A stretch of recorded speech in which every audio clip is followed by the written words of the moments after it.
No, no, no. Ahorita la mente está en la selección. Ver qué podemos hacer hoy contra México. No, no tan. Ojalá, ojalá, por el bien del fútbol, ojalá. Pero bueno, gracias en primer lugar por la invitación. Esta mañana bastante lluviosa, fresca, pero siempre hay que levantarse con buenos ánimos, sobre todo dándole gracias a Dios que nos deja tener un día más. Y sí, pues ojalá la selección pueda ganar por el bien del fútbol. Lastimosamente, sabes que nuestro fútbol siempre ha estado lleno de actos de corrupción. Hoy hay choques de nuevo entre la parte técnica con la federación. Y bueno, eso impide en mucho tiempo que muchos jóvenes puedan ver el fútbol como una profesión de verdad en la que puedan sacar adelante a sus familias.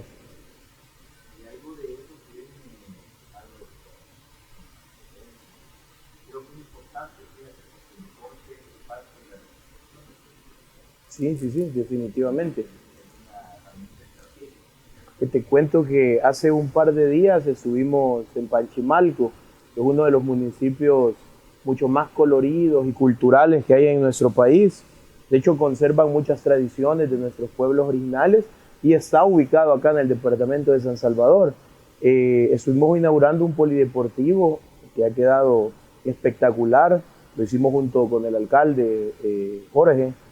Eh, Polideportivo increíble, se va a crear una escuela de básquetbol que no ha tenido el municipio, se va a crear una escuela de fútbol también para que niños, adolescentes, jóvenes de Panchimalco, que ha sido un municipio que lastimosamente ha sufrido a causa de la violencia, muchos embates, muchos decesos de jóvenes que han tenido sueños, planes de poder salir adelante y hoy van a tener un espacio a donde van a poder crecer en buenas condiciones, sobre todo condiciones deportivas, y vos sabes que al final el deporte te genera salud, disciplina, te enseña valores y creo que bueno, y va a ser muy aprovechable. Ya que estábamos hablando como de fútbol, creo que era...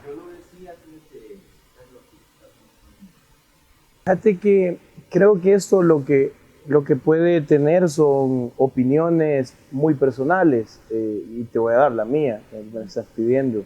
Yo creo que es una forma también de decirle a nuestros pueblos originarios que respetamos todas nuestras raíces, todas de dónde venimos, quiénes fueron los primeros en estar en esas tierras antes de que vinieran los colonizadores.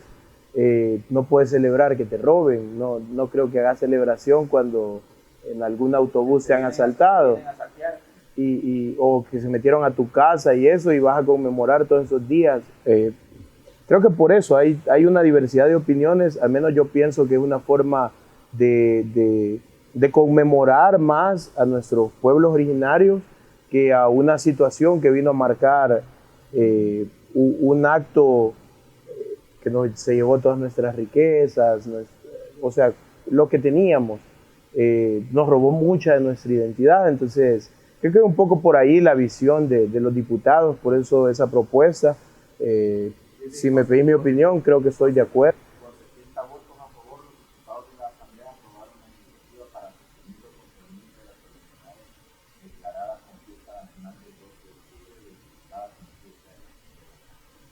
Sí, y es por eso, creo que hay que ser consecuente con lo que estás diciendo o con la visión que tenés del país.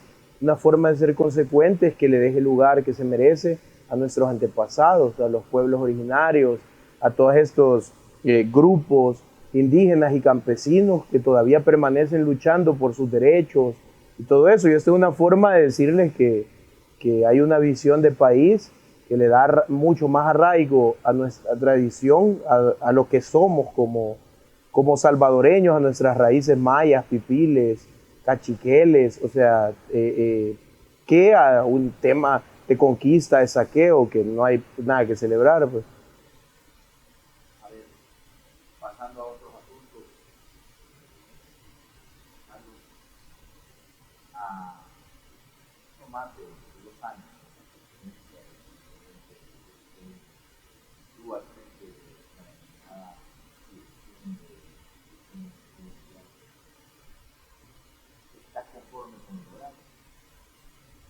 Bueno, la Dirección de Tejido Social se formó en julio del año 2019.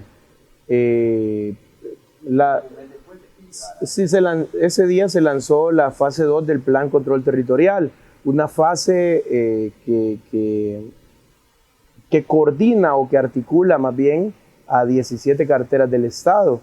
Puedo mencionar el Ministerio de Cultura, el Ministerio de Agricultura, Ministerio de Educación, Ministerio de Turismo, Obras Públicas, etcétera, etcétera. Son 17 carteras del Estado. La visión y la proyección del presidente Nayib Bukele a través de esta fase es que todas estas carteras del Estado articulen bajo una visión que tenemos desde la Dirección de Reconstrucción del Tejido Social, que nace con el lanzamiento de esta dirección.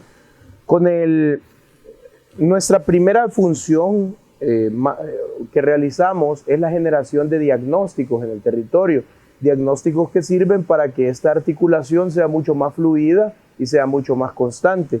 Lastimosamente se nos vino el tema de la pandemia, el COVID-19, que es una realidad, pues que es algo de lo que todos los salvadoreños deben de cuidarse, tomar las medidas, ir a vacunarse, que es una de las mejores formas de cuidarte, vos, los tuyos. Un paréntesis al respecto de...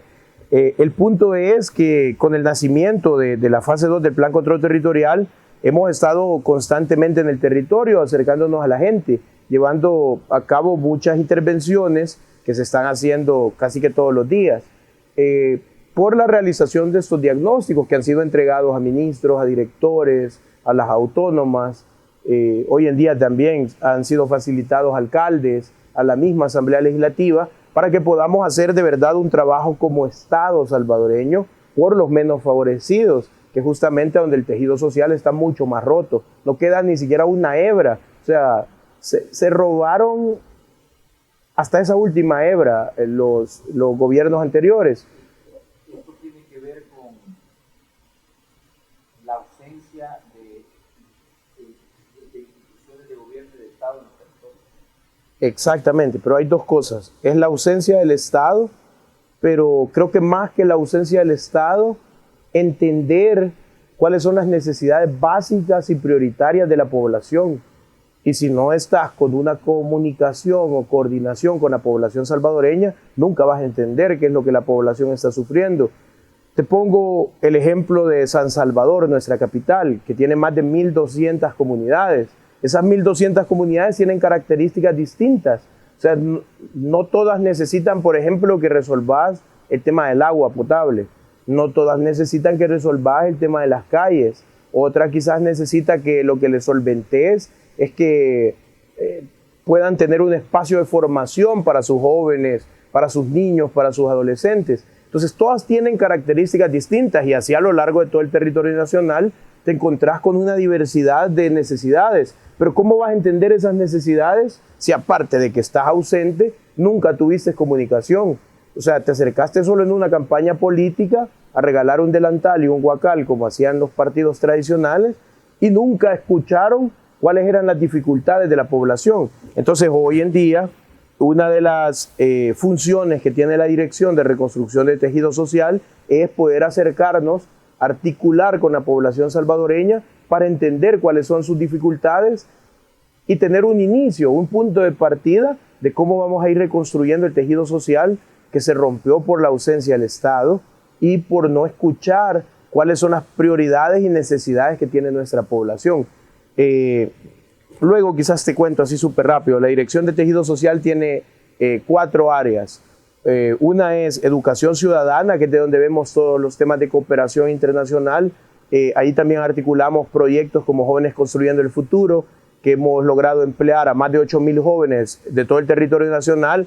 Tenemos aproximadamente 400 empresas, la empresa privada que ha abierto las puertas para que estos jóvenes puedan llegar a capacitarse, a formarse y en la mayoría de casos a quedarse trabajando en esas empresas. También tenemos el tema, otra coordinación que se llama Atención Psicosocial, que ellos se encargan de toda la formación de las organizaciones juveniles a lo largo de todo el territorio nacional. Hemos identificado hasta ese momento más de 90 organizaciones juveniles que tienen ya todo un proceso que estamos llevando a cabo de la mano con el Ministerio de Gobernación para que ellos puedan estar legalmente establecidos y poder y de esa forma en algún momento volverse autosostenibles. No es que el Estado va a estar ausente, sino que también van a tener la capacidad de poder hacer gestión para necesidades que ellos tienen en sus comunidades. Luego tenemos el tema de reintegración, que es de donde vemos puntos de atención, de prevención secundaria y terciaria, que es ya con chicos que vienen, por ejemplo, de un tema del post-penitenciario, y nosotros les damos un acompañamiento para que desistan totalmente de la violencia y puedan incorporarse y ser productivos en nuestra sociedad, que es algo que se ha dejado de hacer y creo que un punto de partida hay que tener. Entonces, desde reintegración hay un proyecto muy bueno que se está ejecutando, que se llama Pionero, que este proyecto se ejecuta junto con organismos de Naciones Unidas, por ejemplo UNICEF, el PNUD, OIM, y estamos haciendo una articulación muy buena. Tenemos a este momento más de 90 jóvenes que han desistido de la violencia y que están incorporándose a la vida productiva en nuestro país. Luego tenemos el área de la coordinación de los centros urbanos de bienestar y oportunidades, que es como el punto máximo de la fase 2, es como la cereza del pastel. Los CUBOS, los centros urbanos de bienestar y oportunidades, son infraestructuras que están generando la posibilidad que antes no existió para que niños, adolescentes y jóvenes puedan tener un espacio de convivencia, pero no solo de convivencia, sino de formación, de capacitación, y a donde tengan muchas veces por primera vez, es increíble, pero por primera vez, el acercamiento a una vida tecnológica, al tema de la gamificación, que es el acercamiento que estamos generando entre grupos poblacionales que no han tenido acceso a las tecnologías, bueno, porque los gobiernos anteriores diseñaban centros penitenciarios, cárceles en los centros, en los cascos urbanos de ciudades importantes y desconectaban a comunidades enteras. Hoy lo que estamos haciendo a través de los centros urbanos de bienestar y oportunidades, a través de los institutos técnicos digitales que el presidente recientemente anunció y que lo anunció a través del cierre de 3 prisiones. Quiero destacar algo en este momento con esto que te digo. Hay un mensaje muy simbólico que el presidente hace con el cierre de las prisiones y con el tema de querer construir en esas prisiones que se cerraron institutos técnicos digitales. Creo que los gobiernos anteriores lo único que visionaban es que nuestra juventud fuera a parar a una prisión. Y si no era una prisión, a causa de la ausencia del mismo Estado, de políticas de seguridad, de políticas de prevención de la violencia, de políticas de convivencia de nuestras familias, lo único que le esperaba a nuestros jóvenes era el camino de las pandillas para ir a parar a un hospital o a un cementerio. Y justamente las estadísticas de violencia en el pasado te decían que casi que a diario teníamos 38 homicidios. Fíjate que para no perder la idea, esa es la visión del presidente Nayib Bukele, cerrar cárceles, pero generar oportunidades para que nuestra juventud no tome esos caminos. Fíjate que el día sábado tuve la oportunidad de, junto con el proyecto de Naciones Unidas para el Desarrollo de la ONU, de Naciones Unidas, poder visitar el Centro de Menores de Tonacatepeque, para poder realizar una actividad justamente de formación, porque muchos de ellos forman parte del proyecto Pionero. En esa visita fue bastante interesante el hecho, en primer lugar, de ver las condiciones en las que están los centros de menores y que gracias al esfuerzo que está haciendo el despacho de la primera dama por fortalecer todo el tema del ISNA, va a tener una mejora y se le está dando una atención mucho más puntual y mucho más formal a todos estos chicos. Pero es increíble ver cómo nuestra juventud, a causa de la falta de oportunidades que los gobiernos anteriores dejaron prácticamente como política, porque esa era su política pública, generar ausencia del Estado, ausencia de oportunidades, ausencia de la participación y articulación de nuestra juventud a procesos o proyectos de formación académica, cultural. Entonces, desde ese punto hay que entender que justamente por eso es que nuestra juventud ha encontrado como único camino de identidad, como único camino de oportunidad, los grupos que están al margen de la ley, el tema de delinquir. Y si delinquís, si te vas a un grupo que está al margen de la ley, vas a ir a parar a una prisión. Entonces, sí, o sea, si no es que perdés la vida. Eso es innegable. Si no es que perdés la vida. Lo ven con mucho, eso está claro. Sí. Está más que claro. Y con esto, con ese punto quiero decirte, por eso es que el presidente lanzó la fase 2 del Plan Control Territorial. Es una fase que él denominó como oportunidad. Y fue denominada así porque lo que buscamos es que a través de la generación de oportunidades los chicos puedan encontrar identidad, puedan encontrar articulación, puedan encontrar todo lo que pueden encontrar desde el lado malo, pero hoy desde un lado bueno y positivo, que les va a dar un mejor futuro, no solo a ellos, sino a una familia entera. Y si vos sabés que lográs que una familia sea bendecida, avance, o sea, se proyecte cosas, estás al final atacando positivamente a la sociedad, porque la familia es la base de la sociedad. Y la desarticulación de las familias porque el padre está preso, porque la madre le toca pasar todo el día trabajando, los niños quedan solos. Toda esa desarticulación familiar nos ha conllevado a tener la sociedad que se ha construido durante más de 3 décadas. Ahora, desarticular todo eso, Carlos, es importante que lo digan, no es de la noche a la mañana. No, claro, claro, y creo que el pueblo salvadoreño lo sabe, pero el esfuerzo hay que hacerlo. Yo se lo he dicho en reiteradas ocasiones al señor presidente, que creo que por lo que más hay que luchar es por generar bases sostenibles de los cambios que vamos a hacer en cuanto a las políticas de prevención de la violencia y las políticas públicas de la convivencia familiar. Carlos, entiendo que hay en este momento 3 centros penitenciarios que fueron clausurados, que estaban en cascos urbanos de Ciudad de México. Uno de ellos es Metapán, Sonsonate y La Unión. La Unión, yo soy de La Unión. Y lo que uno encontraba cuando entraba a La Unión es un centro penal. Bien. Eso es lo que encontraba cuando entrabas al puerto de La Unión, era el centro penal. ¿Y qué hay en el penal? Tenés jóvenes, tenés sueños, tenés familias, tenés un futuro prisionero. Y simbólicamente por eso es que el presidente envió un mensaje a nuestra sociedad. Ya no más cárceles para nuestros jóvenes, hay que generar oportunidades, porque con la generación de oportunidades disminuís el riesgo de que un joven vaya a parar a un grupo que está al margen de la ley y por ende al final vaya a parar a una prisión. Ahora, ¿tú te has preguntado, Carlos, el hecho de que estén cerrando cárceles no significa, y esto debemos de hablar con la honestidad y con la objetividad que amerita? Es cierto que se están cerrando cárceles, pero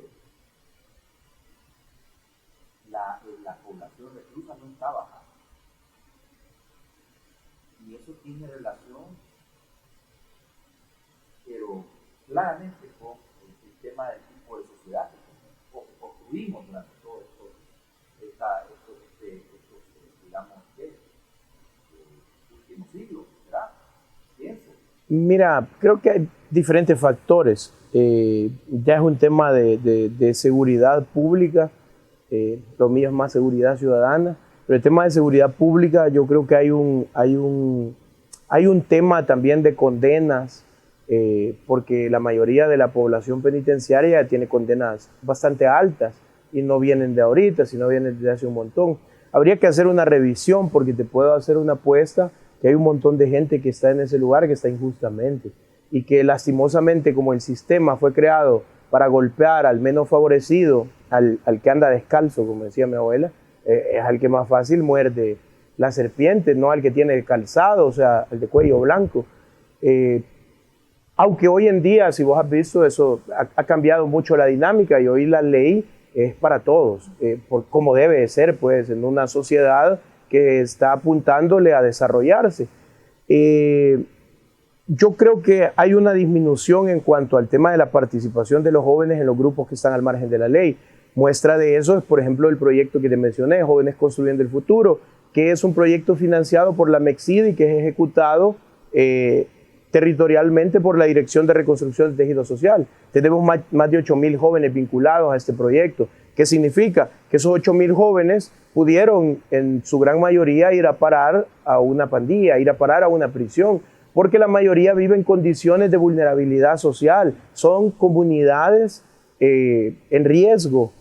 y justamente es donde estamos atendiendo e interviniendo. Entonces, esa intervención a veces no es muy visible porque, a ver, la seguridad pública te dice que sus objetivos, si es por ejemplo un objetivo de represión, es muy tangible y es muy medible casi que de inmediato, porque vos puedes ver, por ejemplo, un operativo, cuántas drogas se incautó, cuántas armas, cuántos miembros de un grupo al margen de la ley, si participan en temas de narcomenudeo, entonces armás todo y tenés ya datos, cuántas capturas, 30.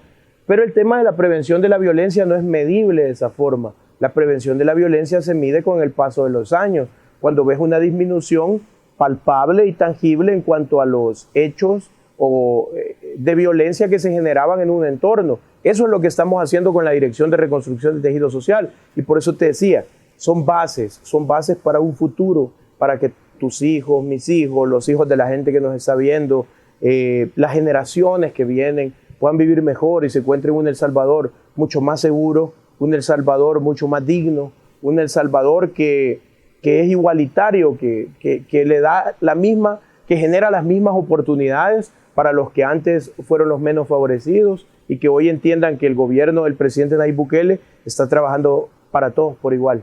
Bueno, vamos a hacer la... Sí, fíjate que te voy a explicar un poco.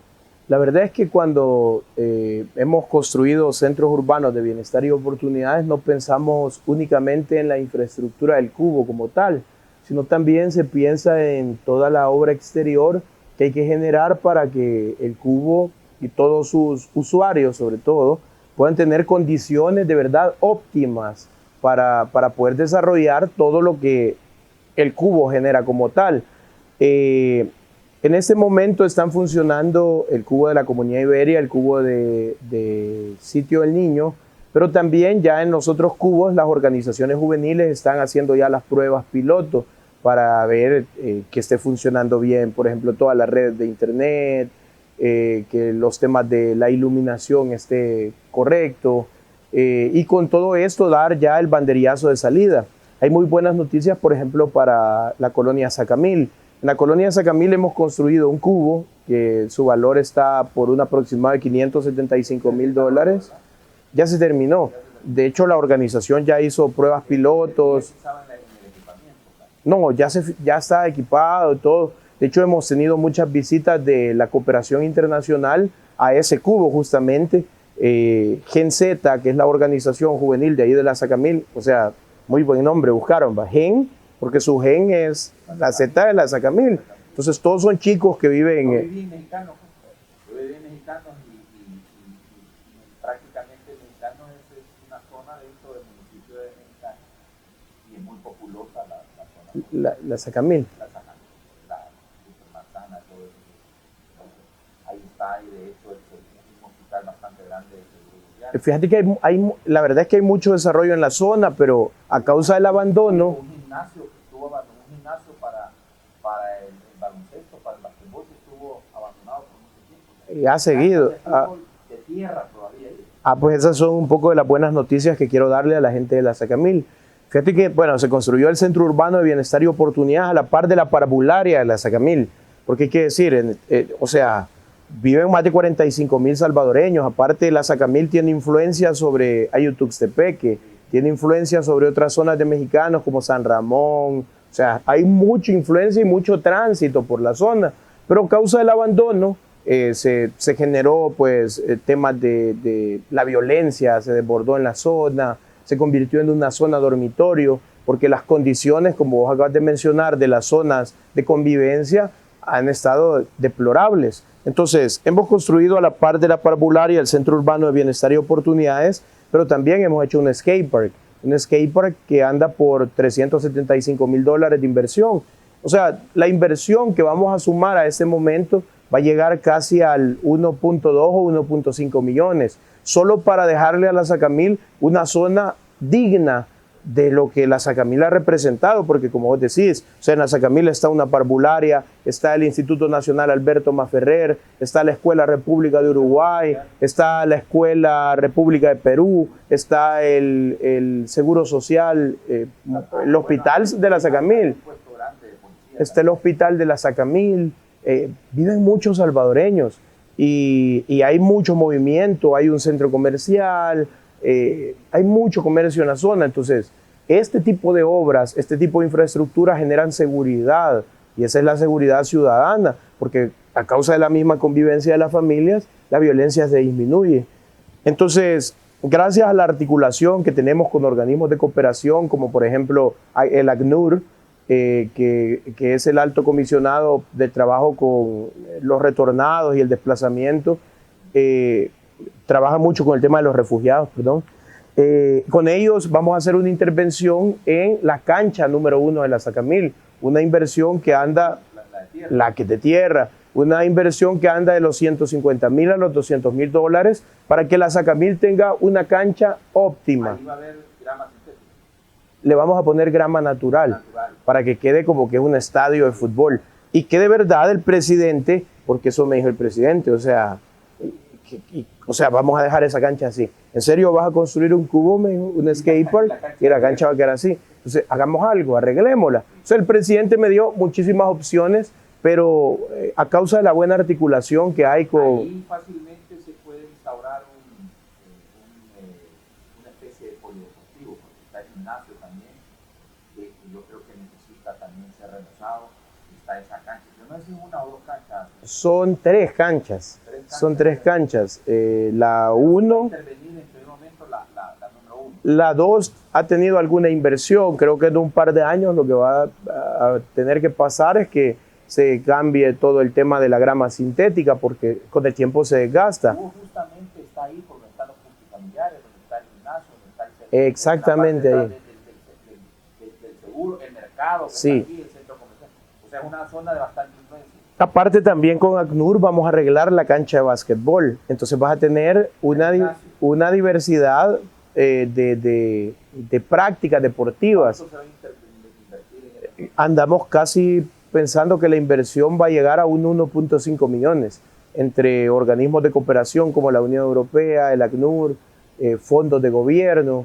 Estamos haciendo esta intervención para que de verdad la Sacamil vuelva a ser lo que fue por décadas, un lugar de donde salieron muchos periodistas, muchos escritores, poetas, músicos, deportistas, estudiantes, emblemas, y eso ha parado. Si bien es cierto, la población hace un esfuerzo por sí misma, y hay que decir, por ejemplo, ves ese comité que se llama Gen Z, y todos son chicos muy bien organizados y tienen rasgos de una capacidad muy pujante hacia adelante, hacia los cambios que quieren generar. Y es esta organización la que permite que como Dirección de Tejido Social pongan los ojos en Sacamil. Es decir, hay una petición o cómo es que decides, Carlos, aquí en la Sacamil vamos a hacer un curso. Mira, porque si hablamos de necesidades, o sea, prácticamente que casi que todo el territorio tiene necesidades que se lleven obras. Claro, y por eso estamos en este momento, y ya quizás retomando un poco el tema de la articulación con los gobiernos locales, articulando con muchísimos alcaldes, que yo sé que en primer momento creo que se sienten bastante golpeados por el tema FODES. Solo antes, porque es importante, creo, lo que están diciendo sobre la colonia Sacamil, la populosa colonia Sacamil. El cubo ya va a ser aperturado. Sí, lo va a inaugurar en los próximos días. No creo ni que pasen 2 semanas para que el presidente llegue a el presidente va a llegar a inaugurar. La intervención del gimnasio, de la cancha para poner la grama natural y hacerla una cancha de esa zona más bonita, yo la conozco muy bien. ¿Eso va a ser a posteriori o va a ser inmediatamente? Lo que esperamos es que cuando el presidente llegue e inaugure el skatepark y el cubo, ponga la primera piedra también de la cancha, porque ya está en proceso, ya se terminó la carpeta técnica. Ese es un trabajo que está haciendo ACNUR, a quien tengo mucho que agradecerle, porque creo que esa es la forma en que deberían de trabajar todos los organismos de cooperación, ser más acción que palabras. De ACNUR no hemos encontrado tantas palabras más que avancemos, trabajemos con los jóvenes, trabajemos con las comunidades, trabajemos con las familias que están sufriendo el tema del desplazamiento interno, porque nuestro país tiene mucha movilidad interna. Entonces, esas han sido las únicas palabras, y después todo lo que ha hecho ACNUR es acción. O sea, hay una inversión de más de $200,000 o de aproximadamente $200,000 que va a sufrir ese espacio para convertirse de verdad en una de las zonas modelos y de cómo quisiéramos y visionamos nuestro país como Dirección de Reconstrucción de Tejido Social, pero sobre todo como la representación de la fase 2 del Plan Control Territorial. Bueno, mira, la verdad es que yo creo que en el caso de ACNUR, que es la agencia de la ONU para los refugiados, hay un interés bastante grande en el sentido de que se mejoren las condiciones de vida de las personas en su país y evitar, por supuesto, que la gente migre o que esté obligada a migrar o a pedir refugio en otras naciones porque se sienten inseguros o vulnerables en su país de origen. Fíjate que es muy interesante que el día de ayer, de hecho, estuve en la mañana acompañando al ACNUR con la presentación de sus proyectos para el año 2022. ¿Y a quién crees que se lo hizo? Se lo hizo a jóvenes representantes de organizaciones juveniles de muchísimos municipios a lo largo de todo el territorio nacional. Entonces es muy interesante ver como un organismo de cooperación como el ACNUR, como una agencia de Naciones Unidas, viene y para formular sus proyectos y todos los procesos que quiere ejecutar en el territorio, escucha primero a la gente. Entonces, en 2 semanas, ¿crees tú, por mucho, por mucho, en 2 semanas va a estar inaugurando ya ese proyecto, ese cubo. Luego hay cubos como por ejemplo el de la Milagro de la Paz en San Miguel, la Curruncha, la famosa Curruncha. Ese cubo ya está en su proceso de equipamiento, ya se está finalizando todo el equipamiento, ya está formada y trabajando la organización juvenil del lugar. Vamos a llegar, creo que si no es este fin de semana, es el próximo fin de semana, en 2 fines de semana para ser exactos, a celebrar una actividad infantil con los niños de la Milagro de la Paz que a causa del COVID-19, a causa de los encierros, han sufrido mucho daño y hay que apoyarles con el tema de la salud mental. Y este tipo de actividades, cuidando todos los protocolos de bioseguridad, permiten que nuestros niños tengan un momento de alegría. Entonces, vamos a estar por allá, por San Miguel, llevando a cabo esta actividad. Qué bueno la verdad, porque entiendo, mucho hemos dicho de que de Belén para allá es otro país, ¿verdad? Pero es precisamente por el hecho de que, a pesar que San Miguel es una ciudad, yo estuve hace 1 semana, 2 semanas creo en San Miguel, La Presita. Famosa por una Presita. Estuve haciendo la de Montenegro, por cierto. Y yo creo de que es necesario poner los ojos en el oriente del país. Bien haría Carlos en llevar también un cubo a la Unión. De hecho, tenemos contemplado el cubo del Tamarindo, el cubo de Santa Rosa del Istmo. A ver, con el financiamiento que recibe la fase 2 del Plan Control Territorial a través del BCE, no solo lo hemos pensado, va a ser una realidad. Tenemos un aproximado ya definidos con su zona de intervención y todo, está generando ya diagnósticos, otras están en la etapa de la formación de las organizaciones juveniles, más de 50 cubos ya a lo largo de todo el territorio nacional. Solo con el financiamiento de la Unión Europea vamos a construir 11, que de hecho ya están en una etapa de licitación, 6 cubos más. A ver, construidos con ese financiamiento está Sitio del Niño, la Sacamil, la Milagro de la Paz, que es el cubo del que te acabo de hablar, el cubo de la Comunidad Emanuel en Santa Ana, el cubo de la colonia Ibu en el distrito 5 de San Salvador, y luego están en licitación el cubo de Panchimalco, que es el municipio del que te acabo de hablar, el cubo también de La Campanera, si no me equivoco, el cubo del Tamarindo, un cubo en San Luis Talpa, que es otro municipio donde hemos hecho promesas y hay que cumplirle a la gente. Exactamente, donde don Salvador, un muy buen amigo, un muy buen alcalde, la verdad. Muestra de ello es que se acaba de reelegir y la gente lo quiere muchísimo. Es de los pocos alcaldes que sobrevivió al terremoto político de pasado mes de y te apuesto que si sigue trabajando con la intensidad que lo hace, con la cercanía a sus comunidades, lo van a seguir eligiendo, porque es un muy buen alcalde y la verdad es que hay que darle al César lo que es del César y cuando vos identificás un buen líder, hay que decirle. Está en los planes. Sí, está ya prácticamente en licitación el cubo, entonces si no, más bien por noviembre, diciembre, estamos poniendo todas estas primeras piedras. El cubo también de la Santa Lucía en Mexicanos va a ser una realidad, ya está también en un proceso de licitación, esperando la adjudicación y toda esa parte, y que es un cubo también bastante importante. ¿Por qué? Porque por esa zona es donde se quemó la Coster, y desde hace 11 años en esa zona no hay intervenciones. El cubo va a estar por la zona entonces de la Jardín. Exactamente en esa zona. Son aproximadamente 10 comunidades y colonias que van a ser beneficiadas. El reparto Santa Lucía, la Santa Lucía 1 y 2, la colonia Jardín, la Polanco, la colonia Santa Rosa, la colonia Santana, la colonia Santa Clara. Son muchísimas colonias y comunidades que van a ser beneficiadas y que hay que decir que hay muchísimos salvadoreños que viven en ese lugar y como te digo, desde hace 11 años que pasó esa tragedia, no ha habido ningún tipo de inversión en el lugar, ni de intervención, pues no han habido ni siquiera organismos no gubernamentales que se puedan acercar a generar oportunidades a nuestra juventud. ¿Hay una proyección de cuántos cubos se van a construir Bueno, en esta administración? fíjate que el presidente prometió 140 cubos.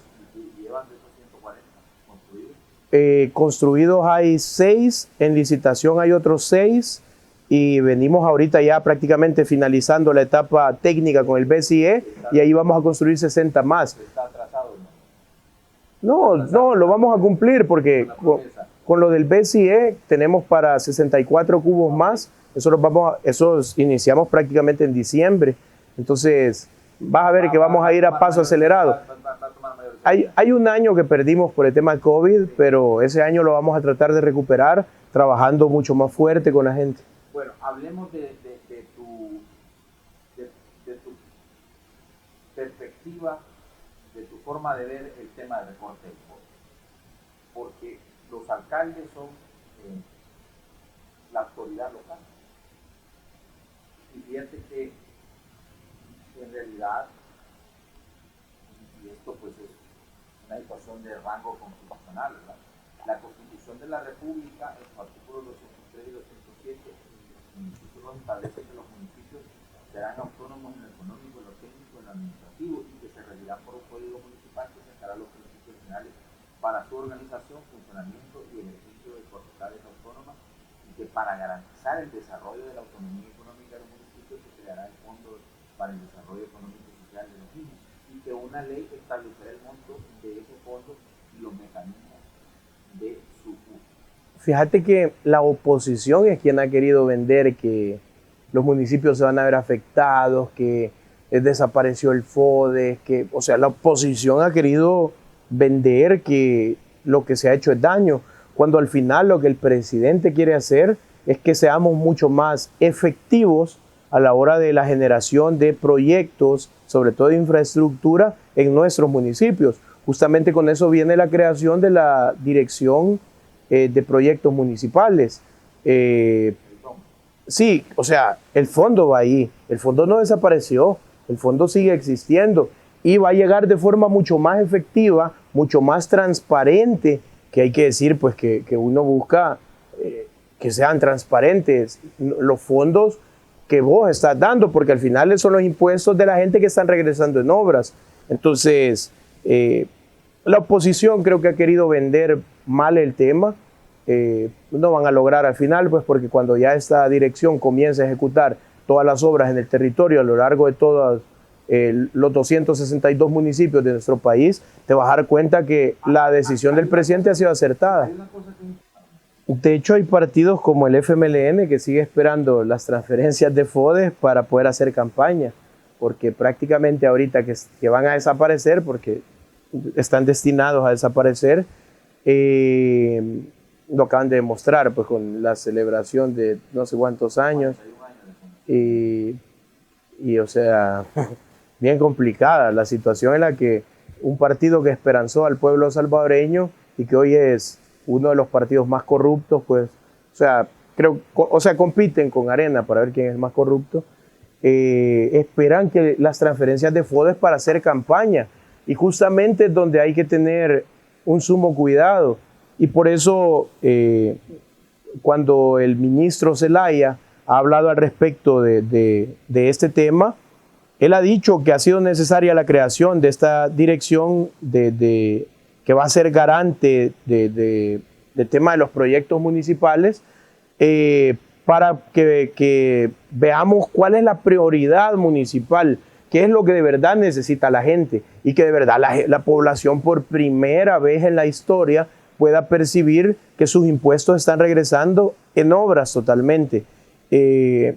Por eso definitivamente, cuando uno hace análisis de la visión que tiene el presidente Nayib Bukele de cómo estamos construyendo este nuevo El Salvador, es una visión muy integral, y sobre todo una visión que tiene mucho cuidado de devolverle a la población lo que se merece, que en este caso lo que la población se merece es que vive en mejores condiciones, en condiciones óptimas, y sobre todo que el recurso que hacen de aporte al Estado en el tema de impuestos pueda regresar convertido en obras.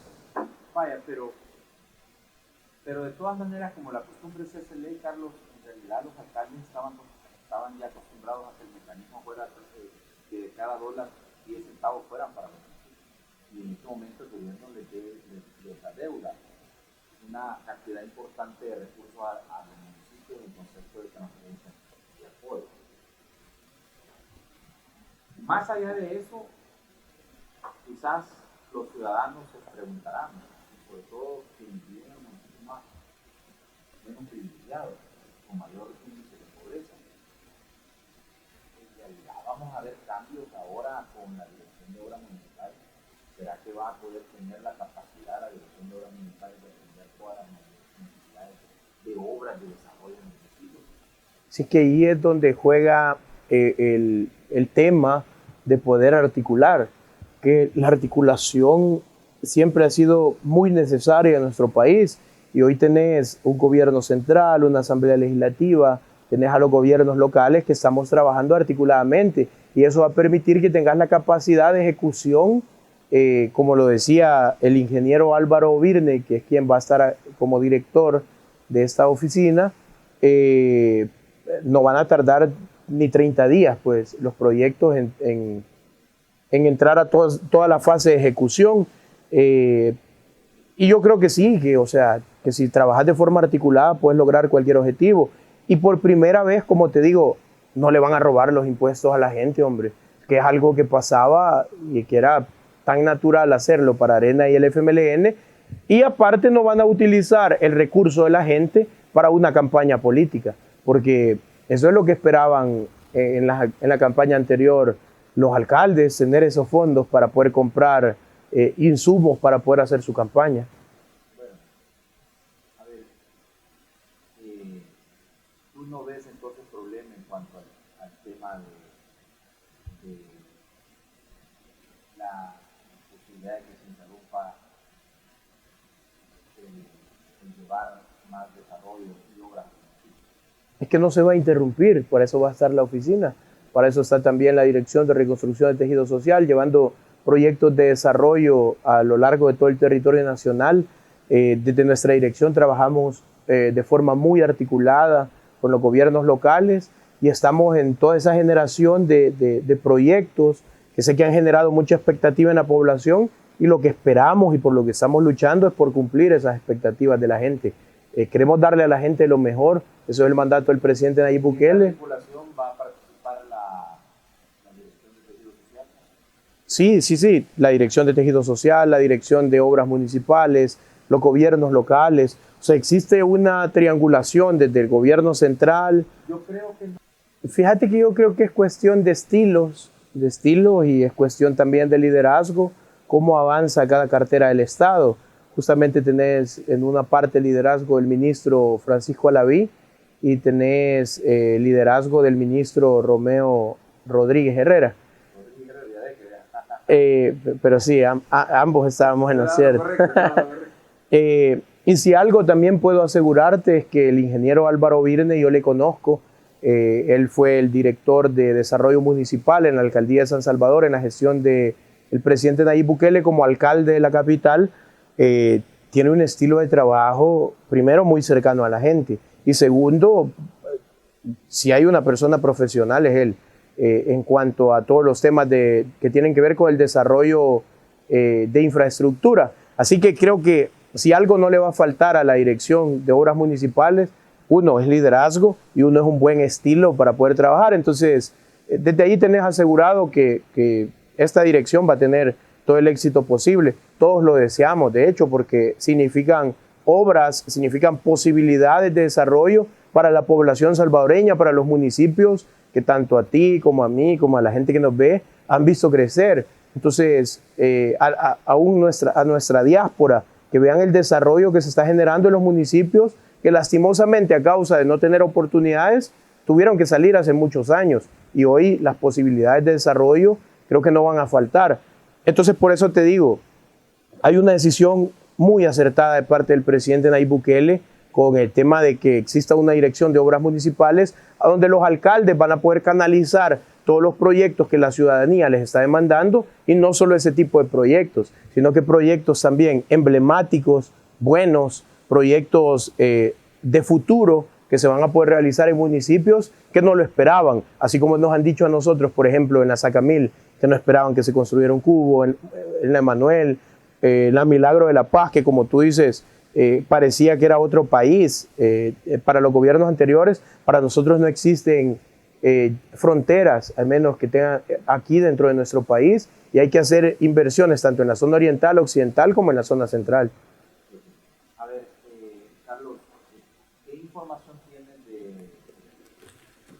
del anuncio que hizo el presidente respecto a las pensiones, pasando a otros temas no menos importantes respecto a la cuestión de la calidad de vida del ciudadano, que en definitiva es el principio del fin del gobierno, mejorar la calidad de vida de la ciudadanía? El principio del fin, pero que no se cumplía. Si hay algo que te puedo asegurar que caracteriza al presidente Nayib Bukele, es que siempre va a tratar de poner en primer lugar a los salvadoreños, a su pueblo, al pueblo que le ha dado la oportunidad de dirigir. En primer lugar se lo ha dado Dios, pues en segundo lugar los ciudadanos cuando salieron a votar por él. Yo creo que bajo esa característica del presidente, que siempre busca que nuestro pueblo esté en buenas condiciones, nace la posibilidad de mejorar todo ese tema. Te lo puedo decir, por ejemplo, mi papá es ya pensionado, es un hombre que sufre, o más bien que pelea todos los días contra la insuficiencia renal, por lo que debe generar gastos en cuanto a una dieta alimenticia, a tratar de estar bien, y una pensión como las que dejaron los gobiernos anteriores es crítico para que un salvadoreño promedio pueda vivir. Entonces, por eso es que el presidente ha tenido a bien el hecho de hacer una revisión de este tema, y creo que cuando él haga ya el anuncio general, cuando él envíe a la Asamblea Legislativa para su revisión todo este tema, el pueblo se va a sentir satisfecho porque sabe que su presidente está poniéndole en primer lugar y está tratando de generar buenas condiciones, sobre todo para que los adultos mayores puedan tener una calidad de vida buena en sus últimos años. Ahora, yo simple y sencillamente me centro en una... Yo creo que cuando la gente rompió el bipartidismo, eligiendo al presidente Nayib Bukele, la gente llegó con la esperanza de que construyamos un mejor país. La gente creo que sí cree que es posible.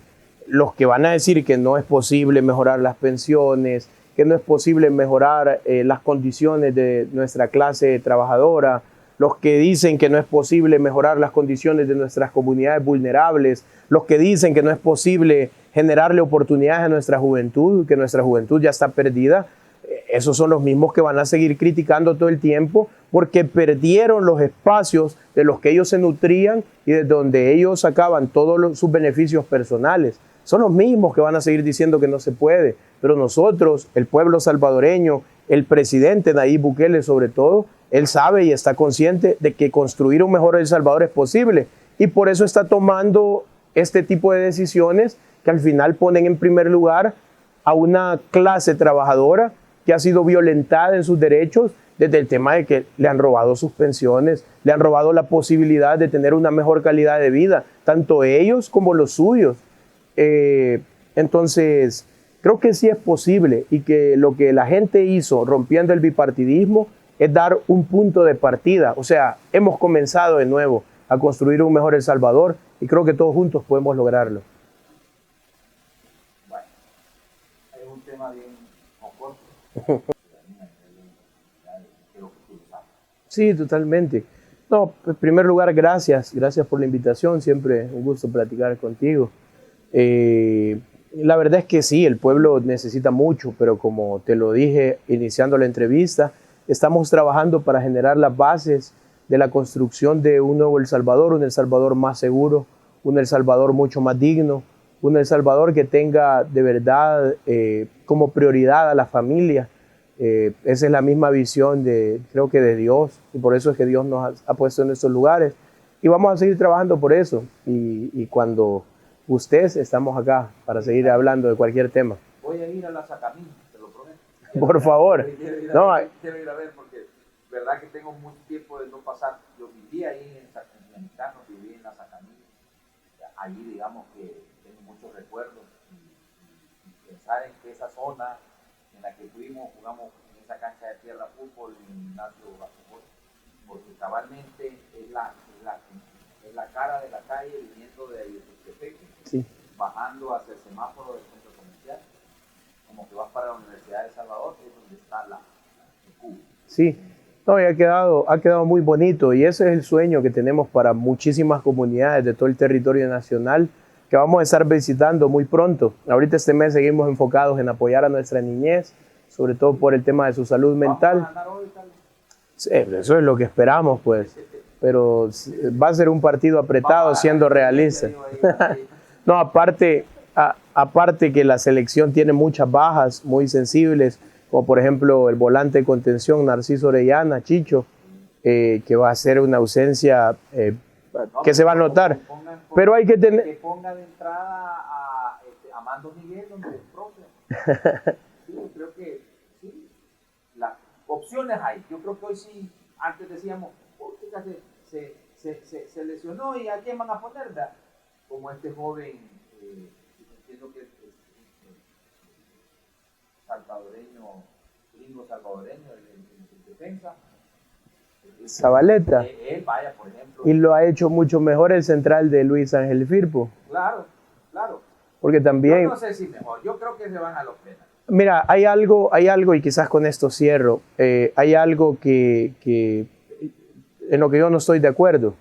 Hay mucho talento en nuestro fútbol como para dejarle fuera por otros que tienen las mismas condiciones y que quizás ellos viven en mejores condiciones que nuestros futbolistas, pero hay que también premiar el esfuerzo de los futbolistas de la liga local que tienen las mismas condiciones y capacidad de poder ir a la selección. Bueno, el mejor jugador que tiene nuestra selección salvadoreña, Marvin Monterrosa, es de nuestra liga local. Muy bueno. Es un líder. El Monterrosa es un líder, hay que decirlo. Mueve el medio campo y con este muchacho también que viene precisamente de madre de salvadoreño, padre de mexicano. No, el hermano juega en Estados Unidos y él decidió jugar en El Salvador. Creo que hacen un muy buen binomio. Yo entiendo lo que tú dices, pero los jóvenes aquí en El Salvador tienen que verse en el espejo de estos jóvenes que han tenido mejores oportunidades. No se les quita, pero hay una cosa que se debe poner encima de todo eso de finalistas. Sí. Dejar de ver el fútbol aquí como algo que te puede llevar a exceso. Sí, totalmente. Pónganle coco a eso, hombre. Totalmente. Pónganle coco a eso. Por eso aplaudo que no lleven. Yo es que te vas a enojar, pero yo aplaudo que lo digo abiertamente. No es un liderazgo alimentado. Yo no me enojo, Fito se va a enojar, yo no. Gracias. Gracias, Natalia. Muy amable. Terminamos hablando de fútbol, imagínense. Bueno, mañana vamos a hablar de vacunas.